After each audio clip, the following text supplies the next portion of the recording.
Hi friends, இன்னைக்கு ரொம்பவே சூப்பரான இந்த கிளைமேட்டுக்கு சூப்பராக இருக்கிற மாதிரி மணக்க மணக்க மைசூர் ரசம் தாங்க செய்ய போகிறோம். எப்படி செய்யறதுன்னு பார்க்கலாம்.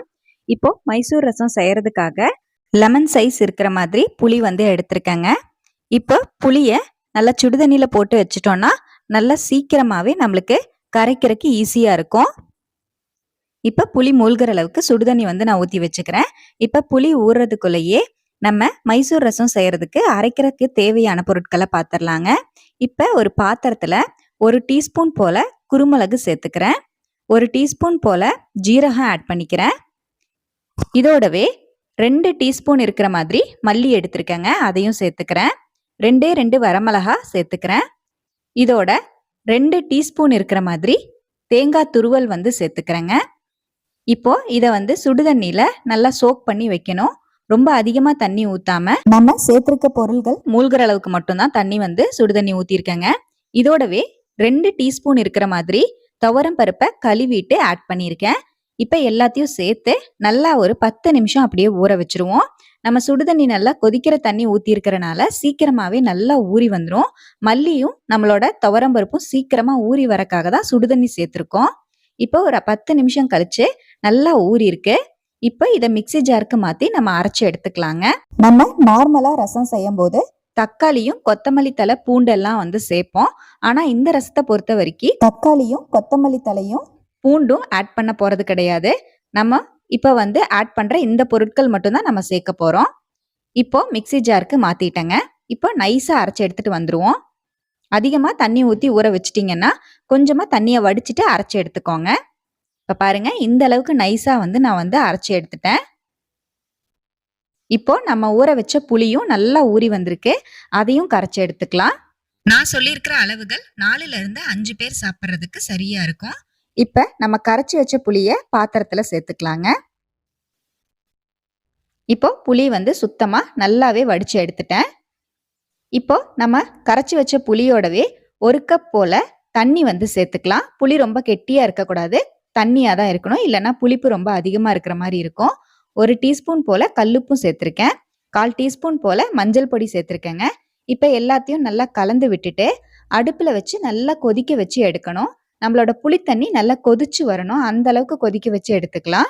இப்போ அடுப்பில் நம்ம புளித்தண்ணி வச்சாச்சு, நல்லா கொதி வரட்டும். நம்ம நார்மலாக செய்கிற ரசத்துக்கும் இந்த ரசத்துக்கும் நிறையவே டிஃப்ரென்ஸ் இருக்குங்க. ஆனால் டேஸ்ட் ரொம்பவே நல்லா இருக்கும்.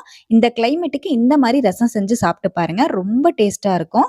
தேங்காய் துருவலெல்லாம் சேர்த்துருக்கறனால இதோட ஃப்ளேவரே ரொம்ப நல்லா இருக்கும். இப்போ பாருங்க, நம்மளோட புளித்தண்ணி நல்லா கொதிக்க ஆரம்பிச்சிருச்சு.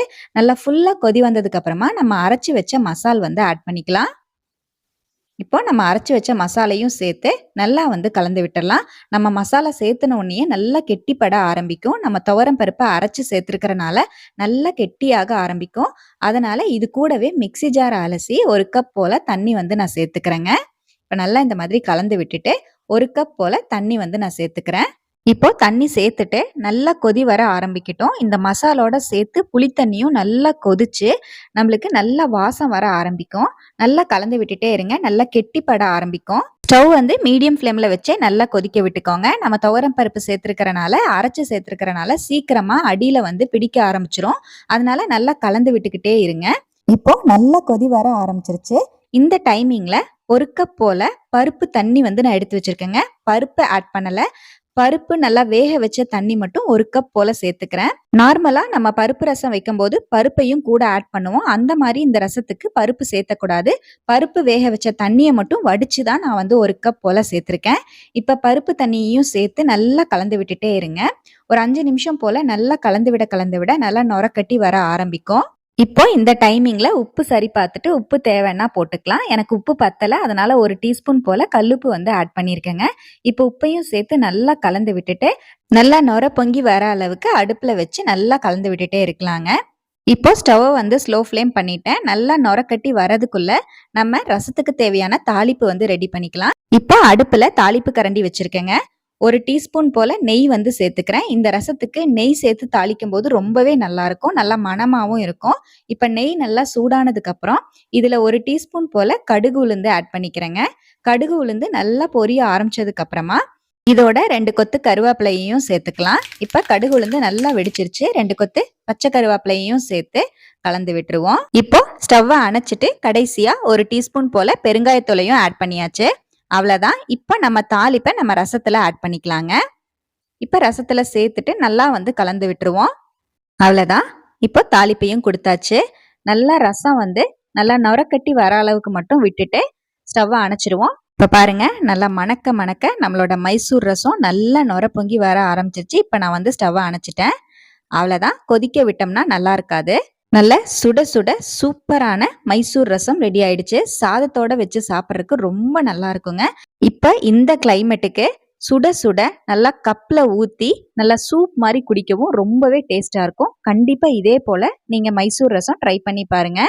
ட்ரை பண்ணி பார்த்துட்டு எப்படி வந்ததுன்னு மறக்காம கமெண்ட்ல ஷேர் பண்ணுங்க. நம்ம சேனலை சப்ஸ்கிரைப் பண்ணாதவங்க சப்ஸ்கிரைப் பண்ணி சப்போர்ட் பண்ணுங்க.